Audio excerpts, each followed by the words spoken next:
नमस्कार दोस्तों, स्वागत है आपका CAPF न्यूज़ पे। साथियों, ये है हमारा प्यारा भारत और भारत से पश्चिम दिशा के अंदर मौजूद है एक आज के दिनों में सुर्खियों में रहने वाला बहुत महत्वपूर्ण देश इजराइल। जी हाँ साथियों, इजराइल जो पिछले कुछ वर्षों से बहुत बड़े वार के अंदर उलझा हुआ है। सबसे पहले इन्होंने पैलेस्टीन का ही एक एरिया गाजा स्ट्रिप जिन्होंने इसराइल के ऊपर अटैक किया था 7 अक्टूबर 2023 को दिन। तो उसके बाद में इन्होंने बदला लेने के लिए लगभग हमास मौजूद है यहाँ गाजा स्ट्रिप, उसको समाप्त कर दिया है। हमास की समाप्ति के बाद में नॉर्थ इसराइल के अंदर अटैक होने लगे लेबनान में मौजूद हिजबुल्लाह के द्वारा। तो हिजबुल्लाह को लगभग न्यूट्रलाइज कर दिया है इन्होंने, और अंतिम एक डंके की चोट के साथ पेजर अटैक से इन्होंने लगभग पूरी कमर तोड़ दी है। लेबनान में मौजूद हिजबुल्लाह को समाप्त करने के बाद में आता है तीसरा एच आतंकवादी संगठन जो मौजूद है इसराइल से काफ़ी दूर सऊदी अरेबिया को पार करने के बाद यमन देश के अंदर। जी हाँ साथियों, हुती रिबल्स कुछ कुछ वर्षों से इस एरिया के अंदर जो भी कार्गो शिप्स वगैरह जाती थी उनको लूटते थे और उनसे इलीगल पैसा वसूल करते थे और उनके माल को कब्जा करते थे।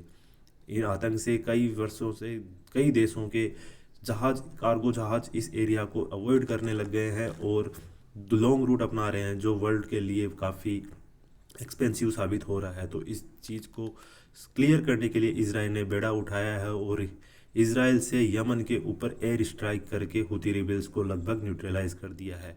एक नहीं, दो नहीं, तीन तीन वॉर फ्रंट्स के अंदर उलझा हुआ इसराइल देश अभी हाल ही में यूनाइटेड नेशंस की जनरल असेंबली के अंदर इन्होंने बताया है कि कौन से ग्रेसफुल कंट्रीज़ है और कौन से कर्स कंट्रीज़ है।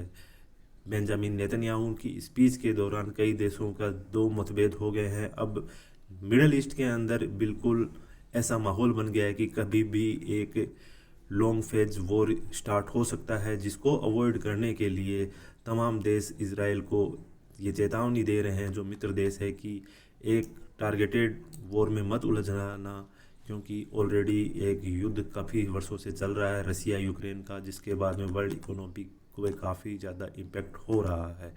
लेकिन इसराइल नहीं सुन रहा है किसी की और अंतिम चेतावनी के साथ में इन इलीगल संगठनों को समाप्त करना है। इसराइल का ये कहना है कि देश हो, देश के अंदर जो भी संगठन हो वारफेयर रखे, हथियार रखे, लेकिन वो एक जिम्मेदार के पास में, संगठन के पास में, सरकार के पास में होने चाहिए, ना कि किसी आतंकवादी दल के पास में, यूँ ही कोई छोटी मोटी ऑर्गेनाइजेशन है उनके पास नहीं होने चाहिए।